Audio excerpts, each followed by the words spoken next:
Hello guys, I'm Lidik and welcome to my channel.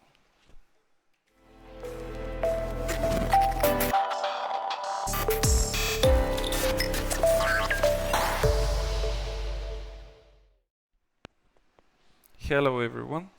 Today I'm gonna show you a build that I'm using mainly for OPRs and wars. This build is great for high damage and big number of kills.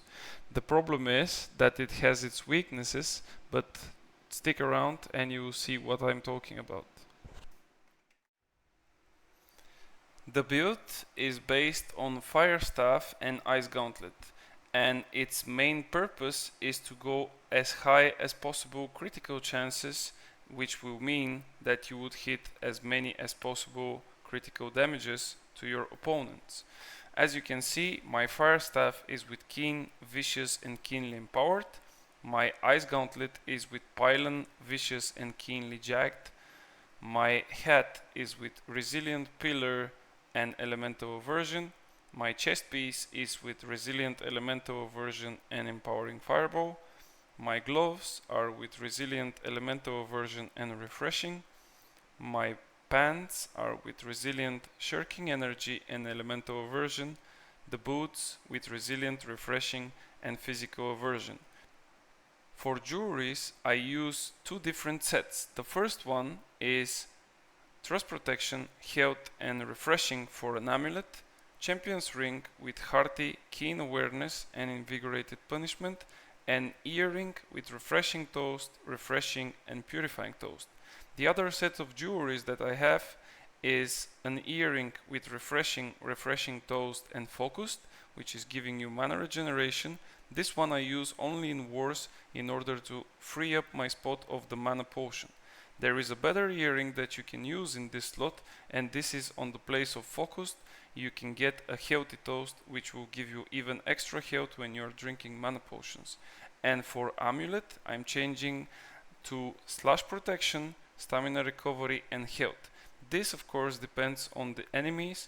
If I feel like they have way too many Sword and Shield or Great Sword players, or I'm having really tough time with their assassins, I'm going to this combination instead. For the skill trees, I'm running the following.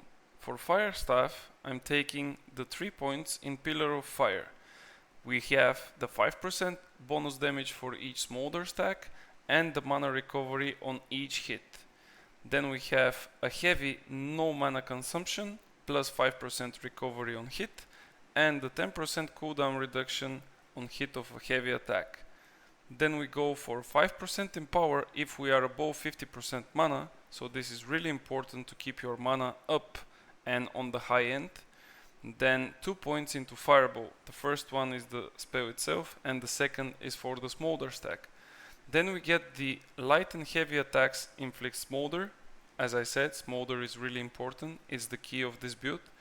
And then you have the 5% more damage if you are not in combat for the last 3 seconds.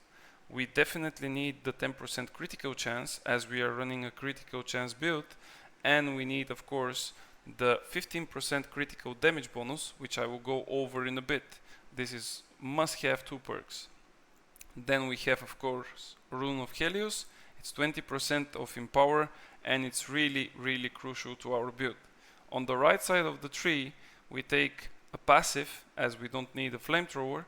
We take this passive, Pyromania, which is giving us 10% increased damage to targets with burn or smolder, and then we have the dodging through enemies, applying a smolder. And then you have 2 points of passives of burnout, the first one giving you lower cooldown for each target hit, and the second the explosion at the end. This is again really crucial passive, and I will let you guys know why. The last point, you can use it for Watch It Burn, which is also giving every critical that you do a smolder, which is really highly valuable for this build. Again, we are running critical build, so this is really important. You can also run, for example, Kindle for longer period of duration for the smolders, or you can use the combat speed, but I highly suggest you to take Watch It Burn. For the Ice Gauntlet, we are going with those spells that you see on your screen. And why I'm going with this one, I will let you know really fast. So on the left side, we are taking just two passives. The first one is giving us 15 mana whenever we critically hit someone. It's really crucial to have our mana up, as we saw 5% more in power. It's really nice to have. So, and there is no more value in the other passive that we can take, which is Cold Reach, because we are not having the Ice Gauntlet all the time up.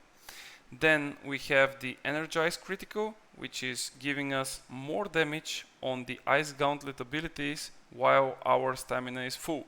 Now this again is really not that often that we're gonna have full stamina, plus we have only one damaging ability, but it's still better than the two passives on the right side. So what we take here is Pylon. We need all of the perks for the Pylon, as you can see the whole tree of it, and this is our best buddy on tough situations when we get chased down by assassins or other melee players. Then we take Ice Shower, of course, which is also helping us to get away with the root of enemy or a movement speed buff. And we take all of the passives that the Ice Shower provides. On the right side, we take Entombed, which is also providing a defense to us, and it's also clearing all of the debuffs that we have. It's really nice spell, I really love it, and if I can lower the cooldown of it, I'm really trying to do that. So how can we lower the cooldown? We go for Refreshing Frost, which is giving us 20% cooldown reduction to all abilities if we use a spell on Frosted Area. And the frosted area is created by the pylon because it creates a frosted area around it in which we can reduce our cooldowns if we cast another Ice Gauntlet ability on it. So the other buff that we get in this frosted area is from this passive, which is Quick Frost. If you have frosted area and you are in it, you have 10% movement speed. On top of that, we have the 20% Fortify, which is, as we said, not greatest, but it's still something good in which you can use in different scenarios. And then for blocking stamina, it's a must-have, especially against assassins, which are using hatchets, because the hatchet doesn't have a good stamina damage. So basically you can block all of the light attacks from the hatchet. So let me explain you how exactly this build works. As we know, not long ago in a patch they changed how critical chance and critical damage is working. Now in the game we have different formulas, and the critical chances of ranged weapons were adjusted in a way so they can be more useful. For example, the Fire Staff has now a critical chance of 10%, and previously those 10% were multiplied or doubled, let's say, for each attack that is non-crit. I will give you some numbers. For example, if you had a 20% critical chance and you didn't hit a critical on your first attack, this means that for your second attack you would have 40%. Now it's a little bit different. Those 20%, if you don't crit on your first attack, will only be gaining the base critical chance of your weapon of choice, which means that if we use a Fire Staff, those 20% will gain a 10 more and they will reach 30% chance. So why should we use critical chance and critical damage if those two things were nerfed, you ask? I will explain you. If we have a 10% critical chance on the Fire Staff just by itself, we have also 10% critical chance from the skill tree of a passive. We go to 20% critical chance on our abilities, which is our main source of damage, in this case Fireball and mainly Pillar of Fire. If we run a Keen on our weapon, this would give us 12% more of critical chance, and we are looking into 32% of critical chance on abilities. If we run Keen on our ring, we would have another 12% of critical chance, which means that our abilities now have 44% critical chance. Our basic attacks, of course, will have 10% less, but our abilities are our main priority. In order to understand why we need to have those higher critical chances, we first need to look at the critical damage on its own. For the fire staff, the critical damage is 1.25 by default, or as base critical damage of the weapon. However, we have a passive that is giving us 15% critical damage, or in other words, 1.25 is now 1.40 as a critical damage. If we have an enemy with 5 resilient pieces and 150 constitution, he would have 35% reduced critical damage received. Now, looking into it, having 1.4 multiplier against 1.35 resilient, it's not really worth it. But here is the kicker. The fire staff has 1.40 before any perks or buffs, which means that when we apply vicious to it, we receive 12% critical damage increase. Now those 1.4 multipliers are going up to 1.52, but this is not the end, because we have a perk or a bonus from the intelligence tree that is giving us another 10% critical damage bonus, which means that our critical damage now is not 1.52, it's 1.62, which means that we are far on top of the critical damage mitigation of our enemies, even if they run 5 resilience and they have 150 constitution. The playstyle of this build is, as you might guess, a little bit stat padding. Now, I would say that it's not really stat padding if you know what you're doing, but you can easily get lured into just hitting people for no reason.